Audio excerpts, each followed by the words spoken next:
आनंदपुर एक बहुत ही सुंदर और खुशहाल गांव था। गांव की सुंदरता देखते ही बनती थी। गांव में सभी लोग मिलजुल कर रहा करते थे। यही आनंदपुर में देवानंद अपनी पत्नी मालती और 9 साल के बेटे नीरज के साथ रहता। देवा खेती करता था और उसी से गुजारा चलता था। मालती जल्दी से पोटली में खाना बांधकर देवा को देती है। देवा कुदाल लेकर खेत की ओर निकल जाता है। रास्ते में उसके दोस्त राजू और प्रेम मिल जाते हैं। हमें काम पर जाना है, लेकिन इस बार गांव में जबरदस्त ठंड पड़ने वाली है। हम उसी पर चर्चा कर रहे हैं। हमें सुनने में आया है कि इस बार खून जमा देने वाली ठंड पड़ेगी।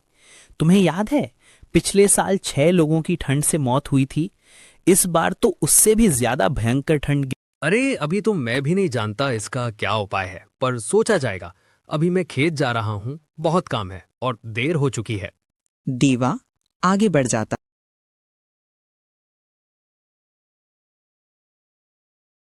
इस बार बहुत ठंड पड़ेगी। क्यों ना जंगल से सूखी लकड़ियां काटकर जमा कर लूं। ठंड बढ़ेगी तो मैं अच्छी कीमत पर बेचूंगा और खूब पैसा कमाऊंगा। वो खुश होकर घर लौटने लगा।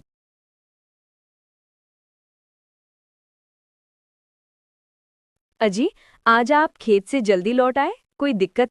नहीं, मैं राजू और प्रेम से मिला था।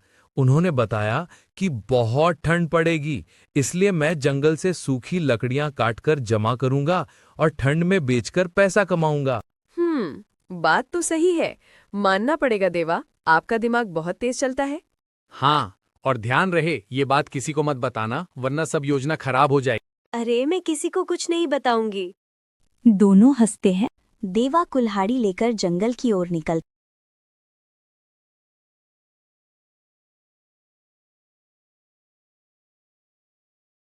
इधर गांव में 2 महिलाएं आपस में बात कर। चिंता किस बात की? तुम वैसे भी 15-20 दिन में नहाती हो। और तुम रोज नहाती हो क्या? फिर भी मैं तुमसे सुंदर। देवा रोज जंगल जाकर सूखी लकड़ियां काटता है। एक दिन राजू और प्रेम उसे रोकते हैं। देवा भाई, रोज इतनी लकड़ियां? क्या भाभी रोज चूल्हा चला रही हैं? अरे नहीं भाई, मुझे रोज नए नए पकवान खाने की आदत है, इसलिए मेरी पत्नी को कुछ ज्यादा लकड़ियां लगाती हैं, इसीलिए मुझे रोज लकड़ियां काटने जाना पड़ता है। देवा बहाना बनाता है, पर दोनों को कुछ गड़बड़ लगती है, लेकिन चुप रहते हैं। लेकिन वो ज्यादा इस चीज पर ध्यान नहीं देते हैं। कुछ दिन बीते, सर्दी आ चुकी थी। चारों तरफ कोहरा ही कोहरा था। हर कोई सर्दियों से बचने के लिए आग का सहारा ले रहा था। कुछ दिन बाद उसके घर के बाहर बोर्ड। गांव वाले परेशान होकर आपस में बातें करते हैं। भाई, देवा तो हमें लूट रहा है। जंगल से फ्री की लकड़ी 5 रुपए में बेच रहा है। हाँ भाई, हमें से कोई भी देवा से लकड़ी नहीं खरीदेगा, बल्कि हम खुद जंगल में जाकर सूखी लकड़ियां कल काट के लाएं। सभी गांव वाले फैसला करते हैं कि अब वे खुद जंगल से लकड़ी लाएंगे। अरे मालती, गांव वाले कल लकड़ी काटने जा रहे हैं। मेरा पूरा व्यापार खत्म हो जाएगा। अब मैं क्या करूंगा? मेरी पूरी मेहनत बर्बाद हो जाएगी। हे भगवान, अब तो ही कुछ कर। काश कोई चमत्कार हो जाए कि वे जा न पाएं। हे भगवान, तू भी अब कुछ चमत्कार दिखाओ, वरना हमारी रोजी रोटी कैसे चल पाएगी। काले बादल छा जाते हैं। तेज बारिश होती है। सारी सूखी लकड़ियां भीग जाती हैं। गांव वाले लकड़ी काटने नहीं जा पाते। देवा और मालती खुश हो जाते हैं। अब मैं लकड़ी 5 रुपए नहीं 10 रुपए किलो बेचूंगा, तब इन गांव वालों की अकल ठिकाने आएगी। बहुत चालाक बनते। नहीं, ये गलत है। भगवान ने मदद की है, इसका फायदा मत उठाओ। हमें गांव वालों की मजबूरी का फायदा नहीं उठाना चाहिए। हम 5 रुपए में ये लकड़ी बेच के फायदा कमा सकते हैं। मुझे तुम्हारी राय की जरूरत नहीं। दाम 10 रुपए ही होंगे। अब देखता हूँ कि अब गांव वाले क्या करेंगे। देवा बोर्ड बदल देता है। देख रेखा, ठंड कितनी बढ़ गई है। हमारे पास लकड़ी नहीं है। अब हम कल किस चीज से आग जलाएंगे? इस ठंड में बिना आग के रहा ही नहीं जाता। देवा पहले 5 रुपए लेता था, अब 10 ले रहा है। लोगों को लूट रहा है। लेकिन बहन, हम लकड़ी खरीदने के अलावा कुछ कर भी नहीं सकते हैं। बिना लकड़ियों के हम आग कैसे चलाएंगे? सब लाचार होकर आग दाबते हैं। गांव की एक बहुत बूढ़ी औरत देवानंद के पास आती। बेटा, मुझे बहुत ठंड लग रही है, थोड़ी लकड़ी दे दो, मेरे पास पैसे नहीं है। माफ करिए दादी, मैं मुफ्त में नहीं दूंगा। मैंने ये लकड़ियां बहुत मेहनत से जमा की हैं, इसलिए मैं एक भी लकड़ी मुफ्त में नहीं दे सकता हूँ। अगर आपके पास पैसे हैं तो 2 और लकड़ियां ले जाओ। मैं दूसरे गांव जा रहा हूँ, किसी को मुफ्त में लकड़ी देवा के जाने के बाद नीरज ठंड से परेशान होता है। वो मासूमियत में एक लकड़ी में आग लगा देता है। सारी सूखी लकड़ियां जल उठती हैं। घर में भीषण आग लग जाती है। कोई गांव वाला मदद नहीं करता। आग में नीरज की मृत्यु हो जाती है। मालती बेबस रोती रहे। देवा लौटकर घर को राख बना पाता है। मालती उसे सब बताती है। देवा फूट फूट शांतिनगर गांव में सूखा पड़ा है। खेत बंजर है। लोग परेशान हैं। राघव अपने घर के बाहर खड़ा है। अब तो पूरे गांव में अकाल की हालत है। पानी का नामो निशान नहीं। लगता है अब यहाँ रहना बेकार है। कुछ काम के लिए बाहर जाना ही पड़े। राघव अपना झोला उठाता है और दूसरे गांव की ओर निकल पड़ता है। राघव नए गांव में पहुंचता है। चारों ओर अजनबी लोग हैं। वो एक अमीर किसान के घर पहुंचता है। सेठ जी, मैं राघव हूँ, दूसरे गांव से आया हूँ। हमारे गांव में अकाल पड़ गया है। अगर आपके यहाँ कोई काम मिल जाए तो बड़ी कृपा होगी। अरे भाई, तुम्हारी हालत तो बड़ी खराब लग रही है। खैर, एक काम तो है, पर थोड़ा कठिन है। सेठ जी, मैं मेहनत से नहीं डरता। आप जो भी कहें पूरा। ठीक है, मेरे पास 50 गायें और उतनी ही भैंसें हैं। सुबह शाम उन्हें चारा पानी देना होगा और गोबर साफ करना होगा। महीने के अंत में तुम्हें 400 रुपए और 2 वक्त का खाना मिलेगा। मंजूर? सेठ जी, 2 वक्त का खाना भी देंगे? ठीक है, मैं ये काम कर लूंगा। बस एक बात, अगर इजाजत दें तो मैं गौशाला में ही रह जाऊं। मैं इस गांव में नया हूं, रहने की जगह नहीं है। राघव ईमानदारी से काम करता है। गौशाला चमकती रहती है। सेठ खुश है। राघव, तुम्हारा काम देखकर दिल खुश हो गया। गायें ज्यादा दूध दे रही हैं, सफाई भी बेहतरीन है। आज से तुम्हारी तनख्वाह बढ़ाकर 400 रुपए कर रहा हूँ। सेठ जी, आपका बहुत धन्यवाद। आपकी दया से ही सब संभव हुआ। धीरे धीरे राघव पैसे बचा लेता है और एक छोटी सी झोपड़ी बना लेता है। सेठ जी, आजकल गांव में चोरी बहुत बढ़ गई है। मेरे पास कुछ रुपए जमा हैं। डर लगता है कि कहीं चोरी न हो जाए। ऐसे में तो गांव के जमींदार वीरेंद्र सिंह ही हैं जिन पर भरोसा किया जा सकता है। लोग कहते हैं कि वो बहुत ईमानदार और दयालु हैं। तुम अपने पैसे उनके पास रख दो। ठीक है सेठ जी, मैं आज ही उनसे मिलने जाता हूँ। राघव दरवाजे पर पहुंचता है। पहरेदार कहाँ जा रहे हो? रुको वहीं। जमींदार साहब से मिलना है। कुछ। नमस्ते जमींदार जी, मैं राघव हूँ, विनोद सेठ के यहाँ काम करता हूँ।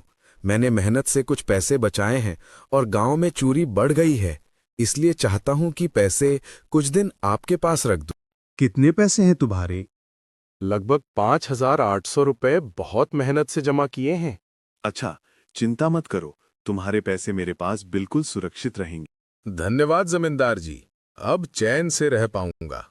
जमींदार मुस्कुराते हुए अंदर ही अंदर लालच में। हाँ, तुम्हारे पैसे मेरे पास ही अच्छे लगेंगे। नमस्ते जमींदार जी, मैं राघव। आपको याद होगा मैंने 5800 रुपए रखवाए थे। अब वो पैसों की मुझे बहुत जरूरत है, इसलिए वो पैसे आप मुझे दे दीजिए। कौन राघव?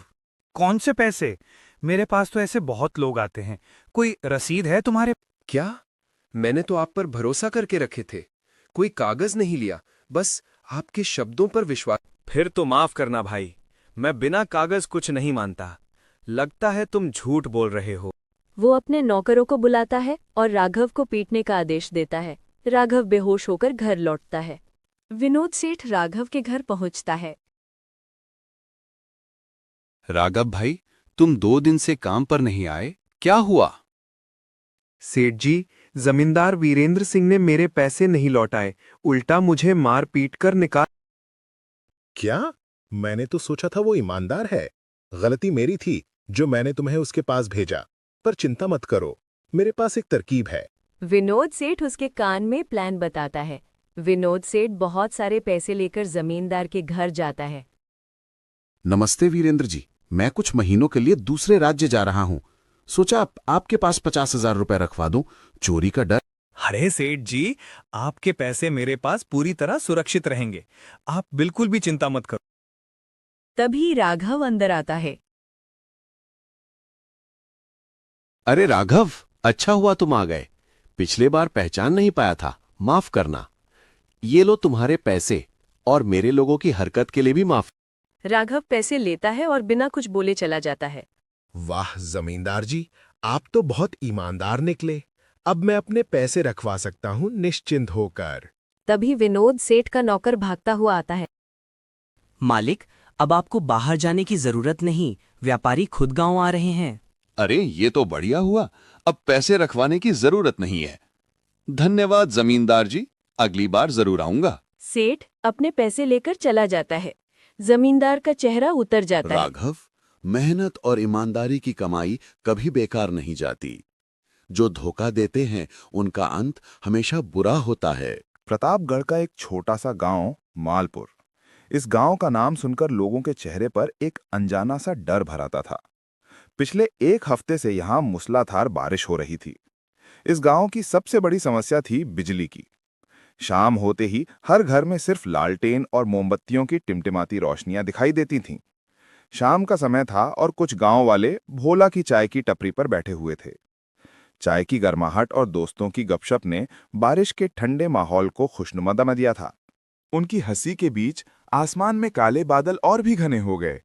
तेज बिजली कड़कने लगी और बारिश की बूंदें मोटी हो गईं।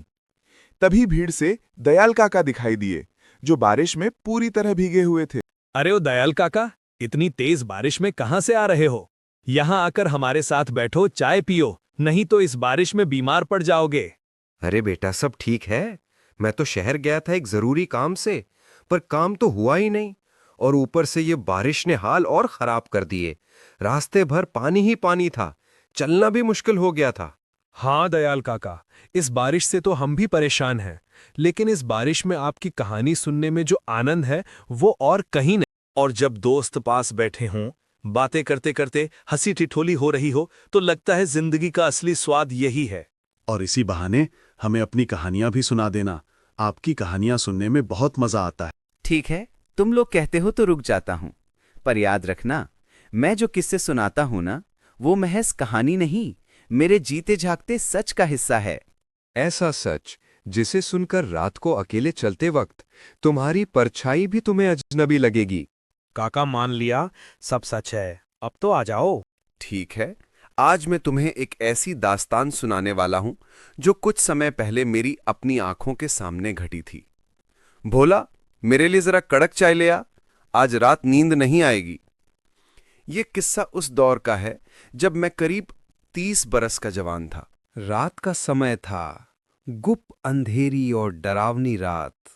आसमान फट रहा था, मूसलाधार बारिश हो रही थी और बिजली लगातार गरज रही थी। मैं अपने ऑफिस से लौट रहा था और सोचा कि रास्ते में अपने दोस्त नरेश के घर भी चला जाऊं। सड़कें सुनसान थी, दूर दूर तक एक इंसान तक नजर नहीं आ रहा था। मैं तेज कदमों से आगे बढ़ रहा था, तभी मेरी नजर दूर खड़े एक अजनबी पर पड़ी।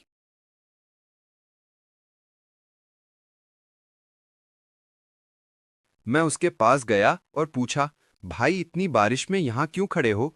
कहीं रास्ता भटक तो नहीं? आगे की सड़क पर पानी इतना भर गया है कि रास्ता बंद हो गया है, और इस घने जंगल के रास्ते से अकेले जाने का सोचकर ही डर लग रहा है। वैसे तुम कहाँ जा रहे हो? मैं अपने दोस्त नरेश के घर जा रहा हूँ। अरे नरेश, हाँ, मैं उसके घर को जानता हूँ। वहां तक जाने के 2 रास्ते हैं, एक सीधा और दूसरा जो जंगल से होकर जाता है। सीधा रास्ता तो पानी में डूब चुका है, अब बस जंगल वाला रास्ता बचा है। वो थोड़ा लंबा जरूर है, लेकिन सीधा नरेश के घर तक ले जाएगा। वैसे मुझे भी उसी तरफ जाना है। अगर हम दोनों साथ चलेंगे तो शायद इतना डर नहीं लगेगा। उसकी बातों में कुछ ऐसा था कि मैंने उसकी बात मान ली। हम दोनों जंगल के रास्ते पर चल पड़े। चारों तरफ घना जंगल था और जानवरों के गुर्राने की आवाजें गूंज रही थीं। मुझे डर तो लग रहा था। तेज बारिश, जंगली जानवरों की आवाजें और एक अनजान अंधेरा, सब कुछ बहुत ही अजीब लग रहा था और मैं कुछ कर नहीं सकता था। मैं बस ये सोचकर उसके पीछे चल रहा था कि शायद वो मुझे सही सलामत मेरी मंजिल तक पहुंचा दे। बारिश अब और भी भयानक हो रही है। हवा की साथ साथ बारिश की बूंदें भी तेज हो रही हैं। वो व्यक्ति अचानक रुक गया और मुझसे